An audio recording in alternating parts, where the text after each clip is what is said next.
ज्योति है बहुत सुहानी, जिनसे शक्ति मिले रूहानी।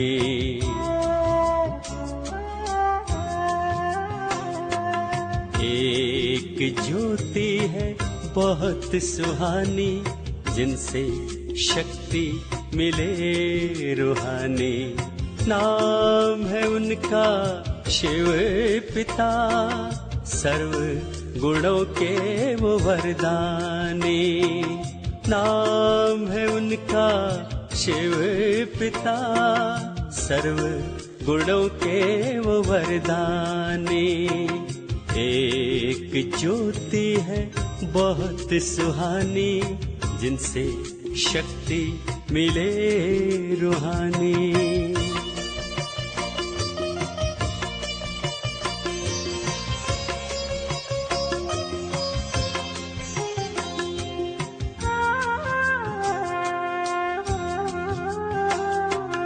उस ज्योति का दिव्य प्रकाश दिखाता है स्वर्णिम संसार।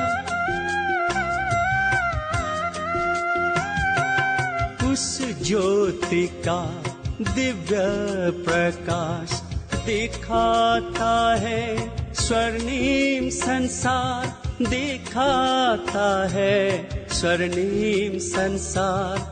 उनकी यही तो है निशानी।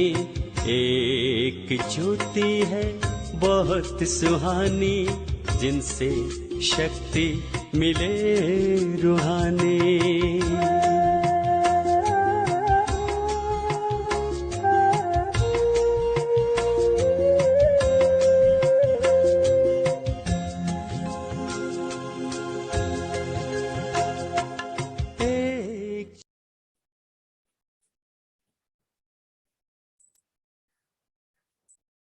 ओम शांति।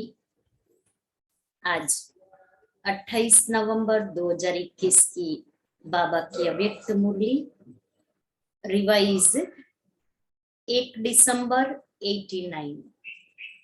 मुरली का टाइटल है स्वमान से ही सम्मान की प्राप्ति। आज बाप दादा चारों ओर के स्वमानधारी बच्चों को देख रहे हैं। स्वमानधारी बच्चों का ही सारा कल्प सम्मान होता है। बाबा स्वमानधारी हर एक बच्चे, ब्राह्मण बच्चे स्वमान में स्थित है, स्वमान के स्वरूप है। तो बाबा कहता जो बच्चे स्वमानधारी है वो पूरा ही कल्प सम्मान प्राप्त करते हैं। एक जन्म स्वमानधारी, सारा कल्प सम्मानधारी। अपने राज्य में भी राज्य अधिकारी बनने के कारण प्रजा द्वारा सम्मान प्राप्त होता है, और आधा कल्प भक्तों द्वारा सम्मान प्राप्त होता है। कि जो आत्मा स्वमानधारी है वो स्वमानधारी आत्मा राज्य अधिकारी बनने के कारण प्रजा भी उनको सम्मान देती है, और द्वापर युग से भक्त आत्माएं भी उनको सम्मान देती हैं। अब अपने लास्ट जन्म में भी भक्तों द्वारा देवात्मा व शक्ति रूप का सम्मान देख रहे हो और सुन रहे हो। ये हमारा लास्ट अंतिम जन्म है। उनमें भी बाबा कहता भक्त लोग अपने देवात्मा, अपने इष्ट और अष्ट को कितना सम्मान देते हैं, कितना प्यार से सम्मान से पूजा करते हैं, कितना सीख व प्रेम से अभी भी सम्मान दे रहे हैं। कलयुग के अंतिम समय में भी इतना बाबा कहता है सम्मान दे रहे हैं, इतना श्रेष्ठ भाग्य कैसे प्राप्त किया कि कल्प के अंत तक, अंतिम समय में, अंतिम जन्म में भी भक्त आत्माएं इतना सम्मान दे रहे हैं। तो इस सम्मान का आधार क्या है? कैसे इतना श्रेष्ठ सम्मान प्राप्त किया? मुख्य सिर्फ एक बात के त्याग का यह भाग्य है। कौन सा त्याग किया? कौन से त्याग का भाग्य जो पूरा कल्प मिलता है? तो करना क्या है? सिर्फ एक बात का त्याग करना है। एक बात के त्याग से पूरा कल्प सम्मान प्राप्त करते हैं। देह अभिमान का त्याग किया, क्योंकि देह अभिमान के त्याग बिना स्वमान में स्थित हो नहीं सकते। सिर्फ एक बात का त्याग करने से इतना बड़ा सम्मान प्राप्त होता है। तो बाबा कहता है बिना देह अभिमान के त्याग के आत्मा स्वमान में भी स्थित नहीं हो सकती, स्वमानधारी नहीं बन सकती, स्वमान का स्वरूप नहीं बन सकती, क्योंकि देह अभिमान विघ्न बनेगा। इसलिए देह अभिमान का त्याग करने के लिए स्वमान का अनुभव। जितना आत्मा स्वमान में स्थित रहती है, आप ही सारी बातें खत्म हो जाती है। इस त्याग के रिटर्न में भाग्य विधाता भगवान ने यह भाग्य का वरदान दिया है। देह अभिमान के त्याग के रिटर्न में ये भाग्य मिला है। तो हमने त्याग क्या किया और उसके एवज में प्राप्त कितना करते हैं? है दुनिया में कोई जो छोड़ो इतना और मिले पदम गुणा?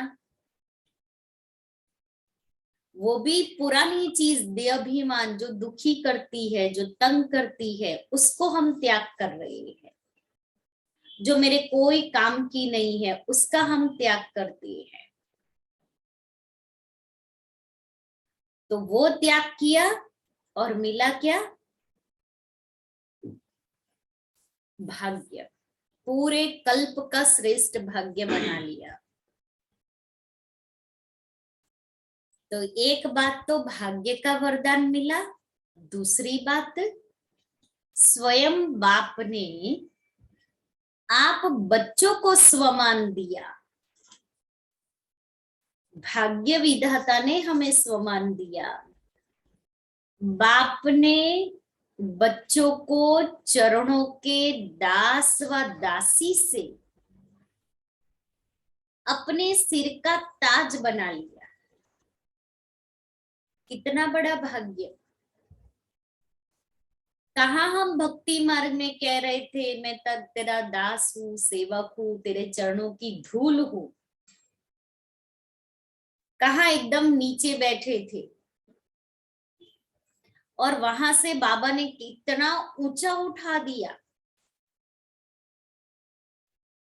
कितना ऊंचा उठाया। बाबा ने क्या कहा? तुम कल्प कल्प के विजयी रतन हो, तुम मेरे नैनों के नूर हो, तुम मास्टर ज्ञान के सागर हो। तो कितने सारे स्वमान, कितने सारे टाइटल दे करके बाबा ने हम बच्चों को उठाया, कल्प कल्प का श्रेष्ठ भाग्य बनाया। ऐसे कितना बड़ा स्वमान दिया कि चरणों की दासी से सिर का ताज बना दिया। कहाँ पैर और कहाँ ताज जो सिर पर शोभायमान हो। बाबा ने कल कहा था ना, विचार सागर मंथन करो, विचार सागर मंथन करने से बुद्धि चलेगी, सर्विस के प्लान चलेंगे। तो आज बाबा ने विचार सागर मंथन के लिए कितनी अच्छी पॉइंट दे दी कि सोचो मुझे किसने इतना बड़ा भाग्य दिया, मुझे कौन चरणों से मुझे सिर का ताज बना रहे हैं, कितना बड़ा स्वमान दिया। ऐसे स्वमान प्राप्त करने वाले बच्चों का बाप भी सम्मान रखते हैं। और उसमें बाप दादा, अव्यक्त बाप दादा बहुत बार दादी का जिक्र करते थे, दादी प्रकाश मणि जी का। बाबा कहता था दादी के लिए कि बच्चे बुलाए और बाप ना आए, ये कैसे हो सकता है।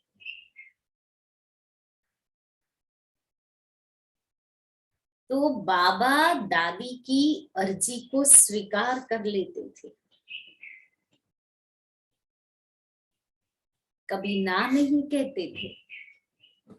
तो बाबा ने कहा ना कि स्वमान प्राप्त करने वाले बच्चों का बाप भी सम्मान रखते हैं, कि बच्चे आज्ञाकारी, बच्चे बाप जैसे कहे वैसे करे।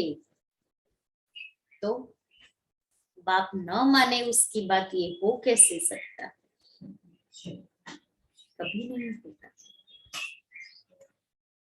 बाप बच्चों को सदा अपने से भी आगे रखते हैं, सदा बच्चों के गुणों का गायन करते हैं। अब स्मृति में तो लाओ, मैं आत्मा स्वमानधारी बनूं, बाबा मेरा रिस्पेक्ट रखे, ऑलमाइटी मेरे गुणों का गायन करे। बाबा बच्चे बच्चे कह करके मुझे आगे करे। हर रोज, अब देखो कितना बड़ा सम्मान, हर रोज सिख व प्रेम से याद प्यार देने के लिए परम धाम से साकार वतन में आते हैं। वहां से भेजते नहीं है, याद प्यार भेजते नहीं है, लेकिन आकर देते हैं। रोज याद प्यार मिलता है ना, इतना श्रेष्ठ सम्मान और कोई दे नहीं सकता, इस कल्प में कोई नहीं दे सकता है। अब सोचो, बाबा स्वयं याद प्यार देने के लिए नीचे आते हैं, तो हमें क्या करना है? उस याद प्यार को स्वीकार करने के लिए मुझे भी तो बाबा के सम्मुख आना है। जब बाबा परमधाम से नीचे आ सकते हैं, तो क्या मैं आत्मा अपने घर से सेंटर तक नहीं आ सकती? परमधाम से दूर तो हमारा घर नहीं है। भगवान को मेरे लिए प्यार है, मुझे वो इतना रिस्पेक्ट दे रहे, तो बाबा करके सिखा रहे हैं। ऐसे नहीं ऊपर से बाबा ने याद प्यार भेज दिया। और हम बच्चे क्या कहते हैं, कोई अव्यक्त बाप दादा से मिलन मनाने के लिए जाते हैं तो क्या कहते हैं हम, बाबा को मेरी याद प्यार दे देना। भले बाबा याद प्यार तो स्वीकारेंगे, जैसे ही हमने संकल्प किया बाबा के पास पहुंच जाएगा। लेकिन उस दिन मैं भी उसी स्थिति में स्थित होकर के बाबा के साथ वतन में मिलन मनाऊं। स्वयं बाप ने सम्मान दिया है, इसलिए अविनाशी सम्मान के अधिकारी हो, कि बाबा हमें सम्मान दे रहे हैं, इसलिए अविनाशी सम्मान के अधिकारी। और बाबा जब सम्मान देता है, इसलिए पूरा कल्प भक्त आत्माएं भी सम्मान देती है। कोई ऑर्डिनरी व्यक्ति ने सम्मान नहीं दिया। जैसे आजकल की दुनिया के अंदर घर का कोई बड़ा वडील एक छोटे बच्चे को रिस्पेक्ट देता है, उसके साथ बैठता है, बातें करता है, तो सबका टेंशन जाएगा कि ये इसके साथ इतने अच्छे से बात कर रहा है, तो सब उसको फिर उसी दृष्टि से देखेंगे, वही रिस्पेक्ट देंगे। तो हमें भी बाबा जो ऑलमाइटी है वो रिस्पेक्ट दे रहे हैं।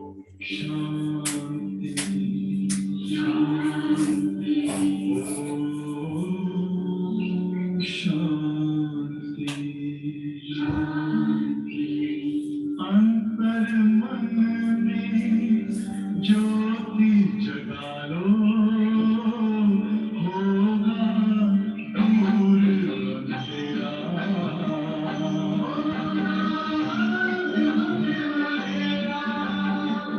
शिव का कर लो ध्यान, आ रहा पावन पुण्य सवेरा।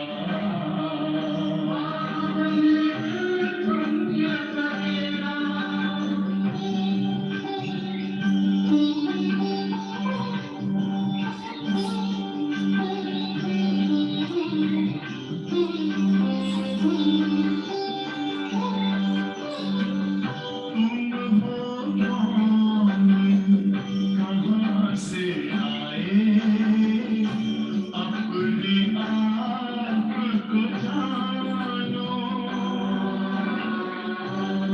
राजयोग के द्वारा अपना परम पिता पहचानो।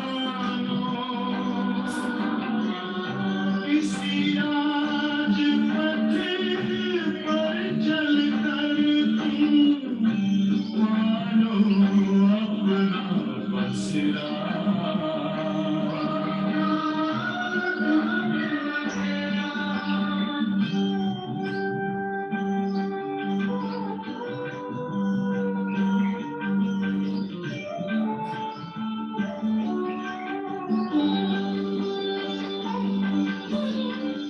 तुम हो आत्मा तन से प्यारे, परमात्मा को प्यारे। दिव्य गुणों को धारण करके योगी बनो दुलारे। ज्योति बिंदु ही तोड़ेगा ये माया मोह का घेरा।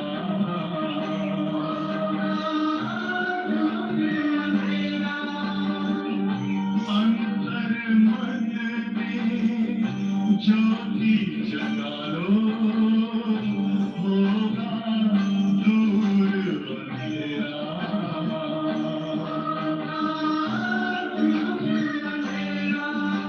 ओम शांति,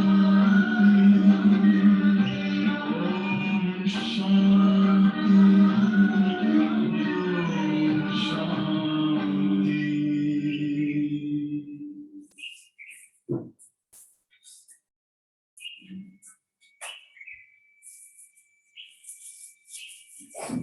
ओम शांति। तो बाबा कहता स्वयं बाप ने सम्मान दिया है, इसलिए अविनाशी सम्मान अधिकारी बने हो, ऐसी श्रेष्ठता का अनुभव करते हो।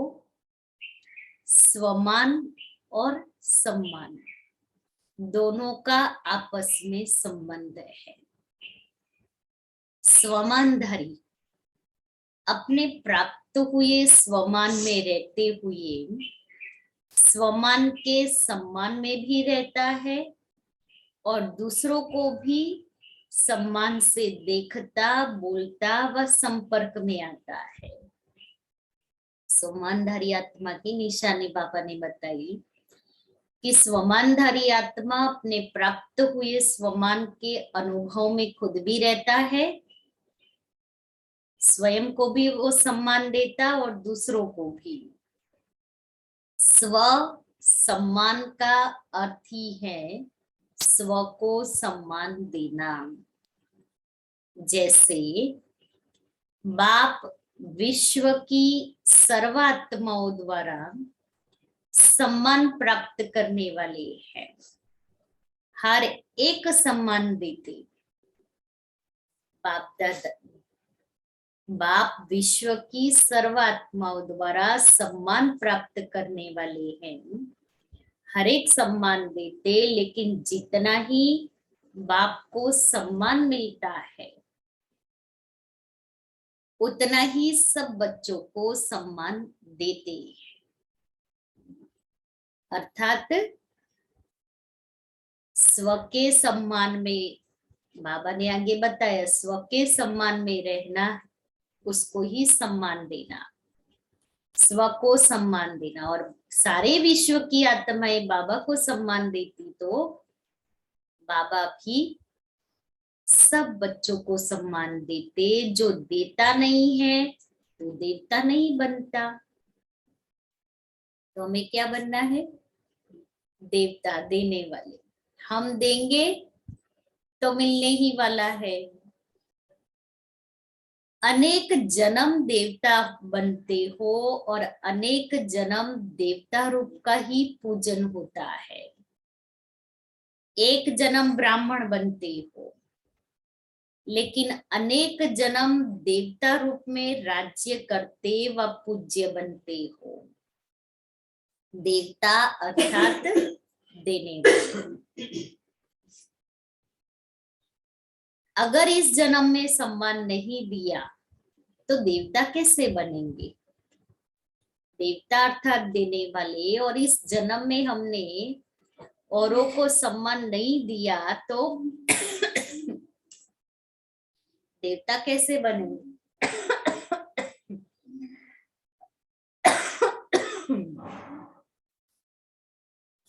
अनेक जन्मों में सम्मान कैसे प्राप्त करेंगे? फॉलो फादर, देना ही लेना है। साकार स्वरूप ब्रह्मा बाप को देखा, सदा स्वयं को वर्ल्ड सर्वेंट कहलाया, विश्व सेवाधारी। बच्चों का सर्वेंट कहलाया और बच्चों को मालिक बनाया।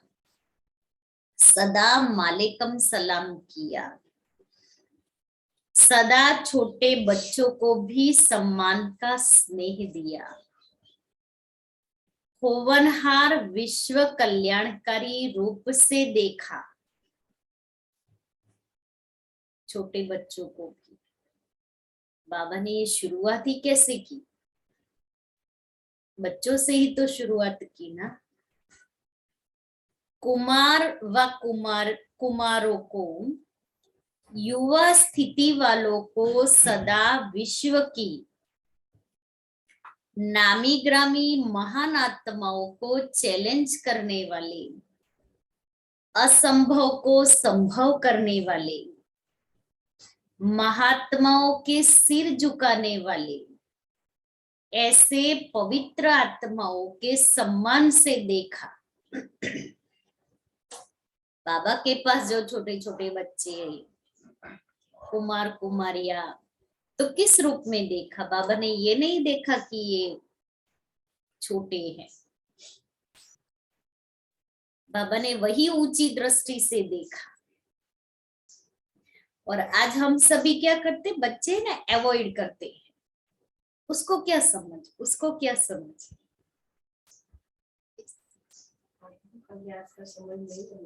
हाँ, तो बाबा ने कितनी ऊंची दृष्टि से बच्चों को देखा।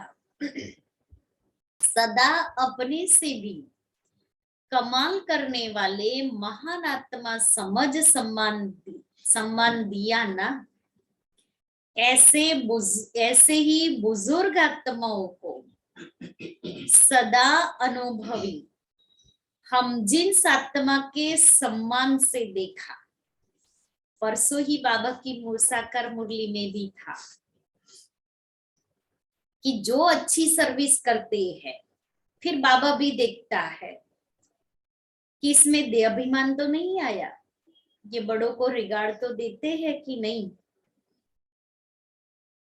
और फिर छोटे भी कोई होशियार है तो गैलप कर लेते हैं, उनकी बुद्धि चलती है, तो बड़ों को भी उनको रिस्पेक्ट देना चाहिए। बाबा ने दोनों बातें बच्चों को सिखाई कि बड़े हैं तो उनको भी रिस्पेक्ट दो, भले हम होशियार है, बुद्धि अच्छी चल रही है, लेकिन अनुभवी तो वो है।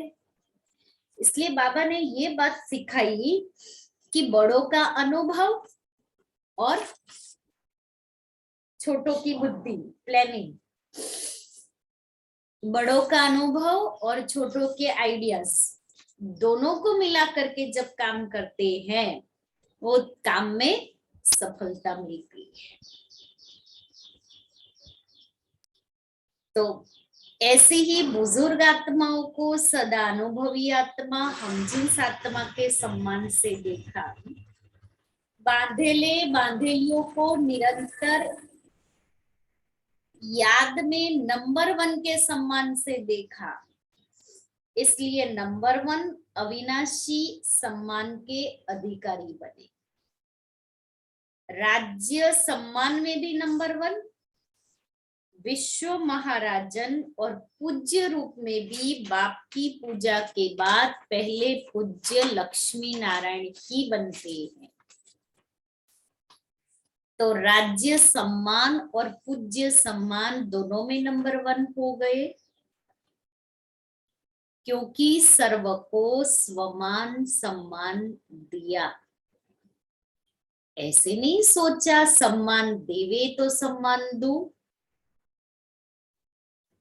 सम्मान देने वाले निंदक को भी अपना मित्र समझते, सिर्फ सम्मान देने वाले को अपना नहीं समझते, लेकिन गाली देने वाले को भी अपना समझते, क्योंकि सारी दुनिया ही अपना परिवार है।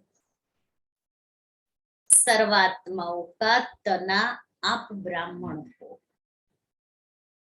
ये सारी शाखाएं अर्थात भिन्न भिन्न धर्म की आत्माएं भी मूल तना से निकली है, तो सभी अपने हुए ना, क्योंकि हम ब्राह्मण तना है। कल्प वृक्ष का चित्र देखा है ना, नीचे तपस्या कर रहे हैं और सारे वृक्ष को पानी दे रहे हैं, अर्थात प्रकाश दे रहे हैं। तो तने हम हैं और सारी शाखाएं ही तने से निकलती हैं। तो ऐसे स्वमानधारी सदा अपने को मास्टर रचयिता समझ सर्व के प्रति सम्मान दाता बनते हैं। सदा अपने को आदि देव ब्रह्मा के आदि रतन, आदि पाठधारी आत्माएं समझते हो। इतना नशा है तो सभी ने सुना, बच्चों का सम्मान क्या है, बूढ़ों का सम्मान क्या है, युवा का क्या है। आदि पिता ब्रह्मा ने हमको ऐसे सम्मान से देखा, इतना नशा होगा। तो ये सदा स्मृति रखो कि आदि आत्मा ने, आदि आत्मा जिस श्रेष्ठ दृष्टि से देखा, ऐसी ही श्रेष्ठ स्थिति की सृष्टि में रहेंगे। ब्रह्मा बाप आदि आत्मा ने जिस दृष्टि से देखा, उसी श्रेष्ठ स्थिति की सृष्टि में रहेंगे। ऐसे अपने से वायदा करो। वायदे तो करते रहते हैं ना, बोल से भी वायदा करते हो, मन से भी करते हो, और लिख कर भी करते हो, और फिर भूल भी जाते हो। इसलिए वायदे का फायदा नहीं उठा पाते। याद रखो तो फायदा भी उठाओ। सभी अपने को चेक करो, कितनी बार वायदा किया है और निभाया कितनी बार है। निभाना आता है व सिर्फ वायदा करना आता है? वह बदलते रहते हो, कभी वायदा करने वाले, कभी निभाने वाले। टीचर्स क्या समझती हैं? बाबा ने टीचर्स का कान पकड़ा। निभाने वालों की लिस्ट में होना टीचर्स को बाप दादा सदा साथी शिक्षक कहते हैं। तो साथी की विशेषता क्या होती है? साथी समान होता है। बाप कभी बदलता है क्या? टीचर्स भी वायदा और फायदा दोनों का बैलेंस रखने वाली। वायदे बहुत और फायदा कम हो, ये बैलेंस नहीं होता। जो दोनों का बैलेंस रखते हैं उसको वरदाता बाप द्वारा यह वरदान व ब्लेसिंग मिलती है। वह सदा दृढ़ संकल्प से कर्म में सफलता मूर्त बनते हैं। साथी शिक्षक का यही विशेष कर्म है, संकल्प और कर्म समान हो। संकल्प श्रेष्ठ और कर्म साधारण हो जाए, इसको समानता नहीं कहेंगे। तो सदा टीचर्स अपने को साथी शिक्षक अर्थात शिक्षक बाप समान समझ स्मृति में समर्थ बन चलो। सदा टीचर्स अपने को साथी शिक्षक बाप के साथी शिक्षक अर्थात शिक्षक बाप समान, जैसे बाबा है मुझे बाप समान बनना है, इस स्मृति से समर्थ बनो। बाप दादा को टीचर्स की हिम्मत पर खुशी होती है।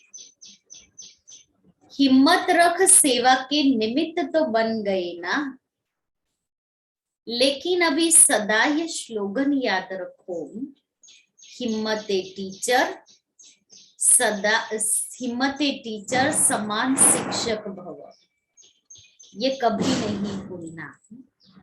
तो स्वतः ही समान बनने वाला लक्ष्य बाप दादा आपके सामने रहेगा अर्थात साथ रहेगा। अच्छा, चारों ओर के स्वमानधारी सो सम्मानधारी बच्चों को बाप दादा नयनों के सम्मुख देखते हुए सम्मान की दृष्टि से याद प्यार दे रहे हैं। नयनों के सम्मुख रख करके एक एक बच्चे को बाबा याद प्यार दे रहा है। सदा राज सम्मान और पूज्य सम्मान के समान साथी बच्चों को याद प्यार और नमस्ते। फिर बिहार ग्रुप से सभी अपने को स्वराज्य अधिकारी समझते हो। स्व का राज्य मिला है या मिलने वाला है? स्वराज्य अर्थात जब चाहो जैसे चाहो वैसे कर्मेंद्रियों द्वारा कर्म करा सको। स्वराज्य अर्थात जब चाहो जैसे चाहो कर्मेंद्रियों से कर्म करा सको। कर्मेंद्रिय जीत अर्थात स्वराज्य अधिकारी। ऐसे अधिकारी बने हो या कभी कभी कर्मेंद्रिय आपको चलाती है? कभी मन आपको चलाता है या आप मन को चलाते हो? क्या स्थिति है हर एक की? हर एक अपने आप जान सकता है कि मन आत्मा को चलाता है या आत्मा मन को चलाती है। कभी मन व्यर्थ संकल्प करता है या नहीं करता है?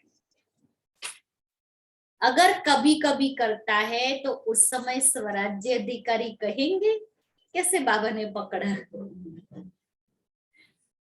राज्य बहुत बड़ी सत्ता है। राज्य सत्ता चाहे जो कर सकती है, जैसे चलाने चाहे वैसे चला सकती है, क्योंकि सीट पर है ना। तो सीट पर बैठा हुआ व्यक्ति जिसको जैसे चलाना चाहे चला सकता है।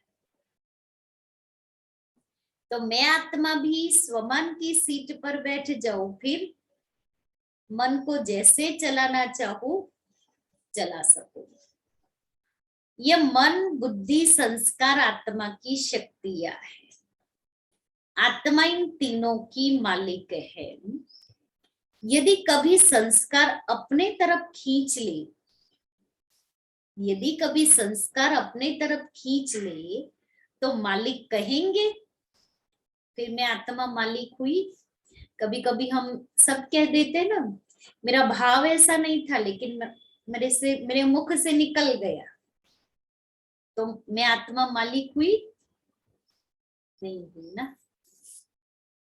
तो स्वराज्य सत्ता अर्थात कर्मेंद्रिय जीत। जो कर्मेंद्रिय जीत है वही विश्व की राज्य सत्ता प्राप्त कर सकता है। स्वराज्य अधिकारी विश्व राज्य अधिकारी बनता है। तो आप ब्राह्मण आत्माओं का ही स्लोगन है कि स्वराज्य ब्राह्मण जीवन का जन्म सिद्ध अधिकार है। स्वराज्य हम ब्राह्मण जन्म का जीवन का जन्म सिद्ध अधिकार है। स्वराज्य अधिकारी की स्थिति सदा मास्टर सर्वशक्तिवान है, कोई भी शक्ति की कमी नहीं। स्वराज्य अधिकारी की स्थिति सदा सर्वशक्तिवान, मास्टर सर्वशक्तिवान।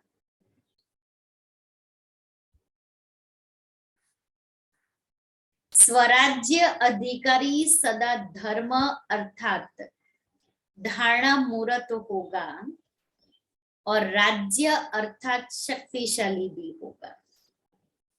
अभी राज्य में हलचल क्यों है? राज्य में बाबा ने कहा ना, राज्य अर्थात शक्तिशाली और धर्म अर्थात धारणा मूर्त। तो अभी राज्य में हलचल क्यों है? क्योंकि धर्म सत्ता अलग हो गई है और राज्य सत्ता अलग हो गई, तो लंगड़ा हो गया ना। एक सत्ता हुई ना, इसलिए हलचल है। सतयुग में दोनों सत्ताएं एक के हाथ में है, इसलिए स्थिर राज्य है।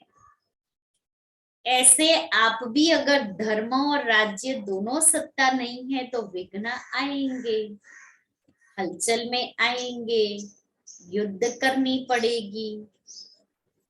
और दोनों ही सत्ता है तो सदा ही बेपरवाह बादशाह रहेंगे, कोई विघ्न आ नहीं सकता। शक्तिशाली भी होंगे और धारणा मूर्त भी होंगे। तो ऐसे बेपरवाह बादशाह बने हो या थोड़ी थोड़ी शरीर की संबंध की परवाह रहती है। पांडवों को कमाने की परवाह रहती है, परिवार को चलाने की परवाह रहती है या बेपरवाह रहते हो? चलाने वाला चला रहा है, कराने वाला करा रहा है। ऐसे निमित्त बनकर करने वाले बेपरवाह बादशाह होते हैं। कल एक प्रोग्राम में गए थे तो एक कुमार का बर्थडे था, तो प्रोग्राम रखा था। उसने एक बात शेयर की सभी के साथ। कहा कि मैं पहले कोई भी बात आती थी ना या कोई कुछ बोल देता था तो मैं तुरंत रिएक्ट होता था और मुख से तुरंत बोल देता था। लेकिन अभी कोई भी बात आती है ना तो मैं बाबा के पास जाता हूँ और बाबा को सुना देता हूँ। अभी मैं रिएक्ट नहीं होता हूँ, मैं बोलता नहीं हूँ, लेकिन वो अभी मेरे आंख में से आंसू आ जाते हैं, माना अभी मेरी आईज के द्वारा थोड़ा थोड़ा रिएक्ट होता है। लेकिन मुझे मेडिटेशन से इतना फायदा हुआ है, जो पहले से मैं बहुत शांत हो गया। तो बाबा ने कहा ना, कहा कुछ भी है मैं बाबा को सुना देता हूँ, छोटे से छोटी बात कुछ भी बाबा को लिख करके बता दूंगा। बाबा के कमरे में मैं बोलता नहीं, किसी ने कुछ कहा ना, मैं तुरंत बाबा के कमरे में चला गया और वहां जाकर के बैठ के सब सुना देता हूँ, मन भी शांत हो जाता है। तो कुछ भी होता है अपने ऊपर बोझ नहीं रखे, बाबा को सुना दे तो बेपरवाह बादशाह बन सकेंगे। तो मैं कर रहा हूं यह भान आया तो बेपरवाह नहीं रह सकते। और उसको कहा कि देखो तुम्हारे जन्मदिन पर सब लोग इतना खुश है और इतना सब कुछ कर रहे हैं। तो कहा मैं कुछ नहीं कर रहा हूं, ये तो सब बाबा कर रहे हैं और ये सब बाबा ने कराया है, मैंने तो कुछ नहीं किया है। तो बाबा ने कहा ना कि निमित्त बनो, कराने वाला करा रहा है, लेकिन बाप द्वारा निमित्त बना हुआ है, यह स्मृति रहे। ये अभिमानी है ना, इसलिए बाबा ने ये बात सुनाई। बाप द्वारा निमित्त बना हुआ है, यह स्मृति रहे, तो बेफिक्र व निश्चिंत जीवन अनुभव करेंगे। कोई चिंता नहीं, कल क्या होगा उसकी भी चिंता नहीं। कभी यह थोड़ी सी चिंता रहती है कि कल क्या होगा, कैसे होगा, पता नहीं विनाश कब होगा, क्या होगा, बच्चों का क्या होगा। ऐसे होता है, बच्चों का क्या होगा, पोत्रों धोत्रों का क्या होगा, होता है? अभी नहीं होता है, ये चिंता रहती है। बेपरवाह बादशाह को सदा ही यह निश्चय रहता है कि जो हो रहा है वह अच्छा, और जो होने वाला है वो और भी बहुत अच्छा होगा, क्योंकि कराने वाला अच्छे पे अच्छा है। इसको कहते हैं निश्चय बुद्धि विजय। ऐसे बने हो या सोच रहे हो, बनना तो है ही। इतनी बड़ी राजाई मिल जाए तो सोचने की क्या बात है। अपना अधिकार कोई छोड़ता है? झोपड़ी वाले भी होंगे, थोड़ी सी मिल्कियत भी होगी तो भी नहीं छोड़ेंगे। यह तो कितनी बड़ी प्राप्ति है। तो मेरा अधिकार है इस स्मृति से सदा अधिकारी बन उड़ते चलो। यही वरदान याद रखना कि स्वराज्य हमारा जन्म सिद्ध अधिकार है, मेहनत करके पाने वाले नहीं अधिकार है। अच्छा, बिहार माना सदा बाहर में रहने वाले, पतझड़ में नहीं, कभी आंधी तूफान ना आए, सदा बाहर। अच्छा, फिर दूसरा ग्रुप, अपने को रूहानी दृष्टि से सृष्टि को बदलने वाला अनुभव करते हो। सुनते थे कि दृष्टि से सृष्टि बदल जाती है, लेकिन अभी अनुभवी बन गए। रूहानी दृष्टि से सृष्टि बदल गई। अभी आपके लिए बाप संसार है, तो सृष्टि बदल गई। पहले की सृष्टि अर्थात संसार और अभी के संसार में फर्क हो गया ना। पहले संसार में बुद्धि भटकती थी, पहले संसार में बुद्धि भटकती थी, और अभी बाप ही संसार हो गया। तो बुद्धि अभी बाबा के सिवाय कहीं नहीं जाएगी। तो बुद्धि का भटकना बंद हो गया, एकाग्र हो गई, क्योंकि पहले की जीवन में कभी देह के संबंध में, कभी देह के पदार्थ में, अनेकों में बुद्धि जाती थी। अभी यह सब बदल गया। अभी देह याद रहती है या देही? अगर देह में कभी बुद्धि जाती है तो रॉन्ग समझते हो ना, फिर बदल लेते हो, देह के बजाय अपने को देही समझने का अभ्यास करते हो। तो संसार बदल गया ना। बाप ही संसार है या अभी संसार में कुछ रहा हुआ है? क्या है? बाप ही संसार है या अभी संसार में कुछ रहा हुआ है? विनाशी धन या विनाशी संबंध के तरफ बुद्धि तो नहीं जाती। अभी मेरा रहा ही नहीं, अभी मेरा रहा ही नहीं, क्योंकि बाप ही संसार हो गया।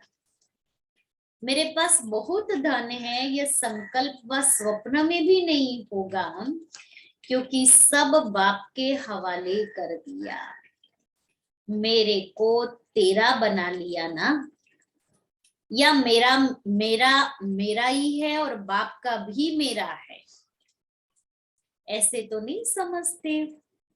यह विनाशी तन धन पुराना मन मेरा नहीं, बाप को दे दिया।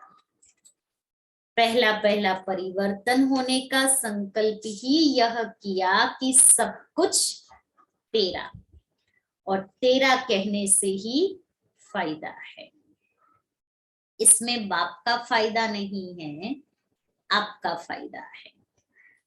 क्योंकि मेरा कहने से फंसते हो, तेरा कहने से न्यारे हो जाते हो। मेरा कहने से बोझ वाले बन जाते हो, और तेरा कहने से डबल लाइट ट्रस्टी बन जाते हो। तो क्या अच्छा है? हल्का बनना अच्छा है या भारी बनना अच्छा है?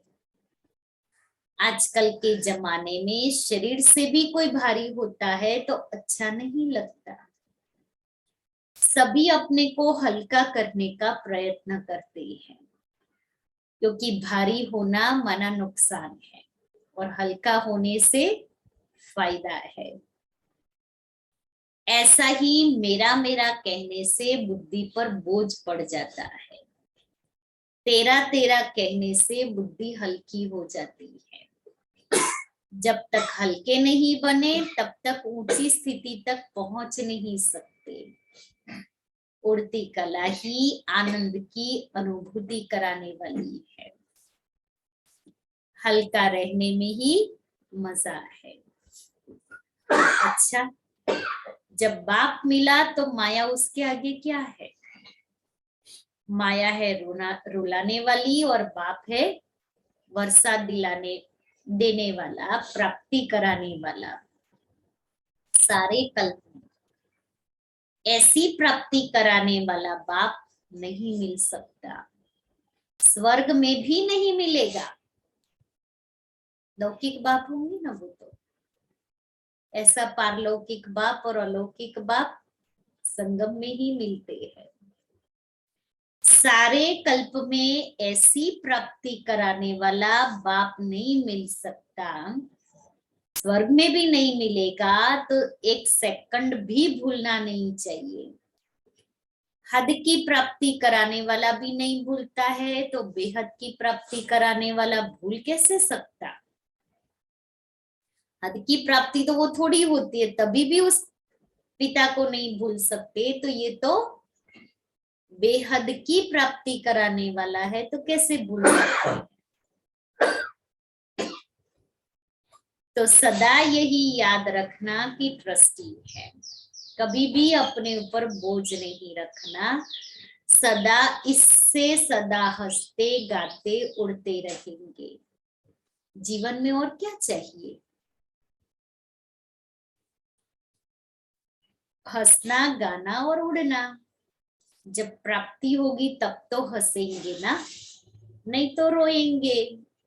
तो यह वरदान स्मृति में रखना कि हम हंसने, गाने और उड़ने वाले हैं, सदा ही बाप के संसार में रहने वाले हैं, और कुछ है ही नहीं जहां बुद्धि जाए। स्वप्न में भी रोना नहीं है, माया रुलाए तो भी रोना नहीं, मन का भी रोना होता है, सिर्फ आंखों का रोना ही नहीं होता। तो माया रुलाती है, बाप हंसाते हैं, सदा बिहार माना खुश रहने वाले, खुश बहार। और बंगाल माना सदा मीठा रहने वाले, क्योंकि वहां मिठाई अच्छी मिलती है ना। बंगाल में मिठाइयाँ अच्छी होती है ना, बहुत वैरायटी होती है, बहुत वैरायटी। तो सदा मधुरता है, वहां ही पवित्रता है। बिना पवित्रता के मधुरता आ नहीं सकती। तो सदा मधुर रहने वाले और सदा खुश बहार रहने वाले। अच्छा, टीचर्स भी खुश बहार को देख करके सदा बहार में ही रहती है। अच्छा वरदान, संग दोष से दूर रहे, सदा बाप की समीपता का भाग्य प्राप्त करने वाले, पास विद ऑनर भवन। यदि बाप के समीप रहना पसंद है तो कभी कोई भी दोष से दूर रहना। कई प्रकार के आकर्षण पेपर के रूप में आएंगे, लेकिन आकर्षित नहीं होना। संग दोष कई प्रकार का होता है, व्यर्थ संकल्पों व माया की आकर्षण के संकल्पों का संग, संबंधियों का संग, वाणी का संग, अन्न दोष का संग, कर्म का संग। कभी सोचा था इतने प्रकार के संग होते और उससे मुझे मुक्त रहना है? इन सब संग दोषों से अपने को बचाने वाले ही पास विद ऑनर बनते हैं। स्लोगन, आप फरिश्ता बनो तो परिस्थितियों में बाप स्वयं आपकी छत्र छाया बन जाएंगे। आप फरिश्ता बनो तो परिस्थितियां स्वतः ही आपकी छत्र छाया बन जाएगी। आज का स्वमान, मैं कल्याणकारी हूँ।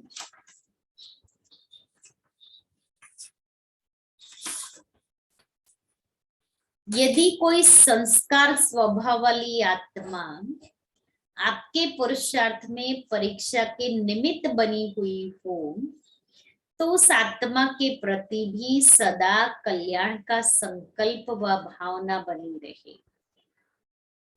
आपके मस्तक अर्थात बुद्धि की स्मृति व दृष्टि से सिवाय आत्मिक स्वरूप के और कुछ भी दिखाई न दे, तब श्रेष्ठ शुभ वृत्तियों द्वारा मनसा सेवा कर सकेंगे। तो आज बाबा ने क्या कहा? सदा स्वमानधारी, स्वमान सम्मान प्राप्त करने वाले। कौन सा सम्मान बाबा ने हम बच्चों को दिया? तो सारा दिन उसकी स्मृति में रही। आज बाबा ने बहुत सारी नशे की बातें सुनाई है।